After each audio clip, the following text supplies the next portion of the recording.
Greetings, friends. Jason here for AxodysFC. Whew, another hot one today. Main thing that went on of note was the Euro semifinal between Spain and France. And the funny thing was I intended to watch the whole thing, but I didn't end up getting to it for a while. And in fact, all the scoring was done as I started watching it. Because Spain went out there and jumped out to a 2-1 lead over France, and it was thanks to Dani Olmo and Wonder Kid, 16-year-old, soon to be 17, but 16 right now, Lamine Yamal, and then basically after that they were able to weather France's,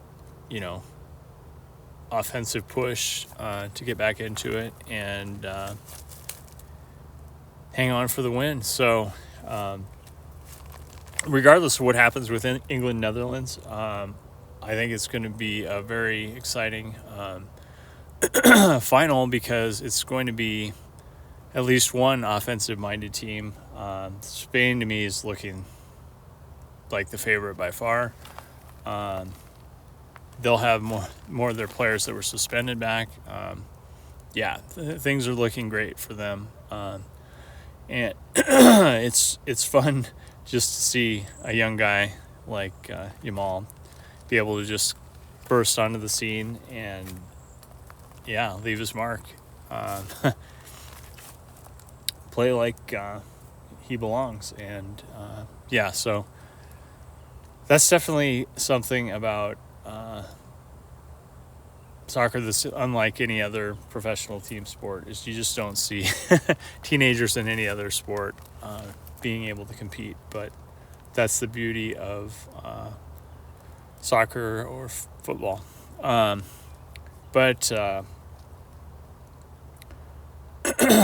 The other game too, which I kind of intended to watch more of, but then forgot until it was virtually over, was Argentina and Canada. And Argentina won 2-0. Seemed to be well in control as I was watching. Canada had a few looks, but never could quite find the quality to put one away while I was watching, and I imagine the same thing earlier. Definitely had chances. Oh, and actually one thing I want to get back to the switching gears suddenly, getting back to the France game. Mbappe did have a chance to equalize late and kind of tried to power it in rather than go for the far post with a more of a pass or something style shot, and skied it. So that was their last moment. And and afterwards he was basically like, you're either good or you're bad, and I was bad. And though I will say, I being human makes Mbappe a little more appealing to me. He had found so much success early and has been so dominant since he burst onto the scene in that first World Cup. But I actually like it when greats lose, so that they have a chance to come back, redeem themselves, or make up for that loss. I think, I don't know, maybe that's like an American mentality in particular, but I don't know, like picking yourself up off the mat and going again, that's what real champions do. So anyway, I'm looking forward to seeing what he will do in the future. And obviously going to Madrid, I don't think he's going to be hurting for wins or anything like that. It'll be interesting, though, internationally, to see where France goes from here, and 2 years from now, what that World Cup looks like. Are they still going to be playing this defensively, or are they going to maybe work on their offensive functionality as well. Hopefully Spain will, kind of start a trend of, maybe we do need to have like good scoring. Because between England and France, we'll see what happens tomorrow. But it's important to be good defensively, but to hampering what should be supremely good offensive talent is ridiculous. So I think you can still be pretty good defensively and score a lot more than they have been. So anyway, getting back to Spain, or not Spain, but Argentina and Canada. Kind of back to reality for Canada. Although, I mean, a 2-0 loss is nothing to, and they should be very happy. And I feel like they've got something to build on, as they'll be playing in North America for that World Cup as well. And I'm very interested to see what they continue to do under Jesse Marsch. So switching gears to Spurs a little bit. More just training right now. Players getting to know each other. Bergvall and Archie Gray, it looks like they're,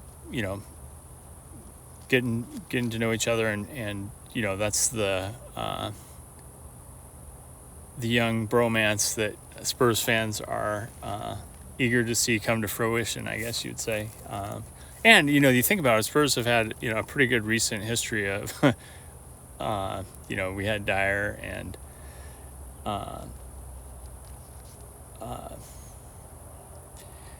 good old Delhi, and of course Sonny and Harry Kane, and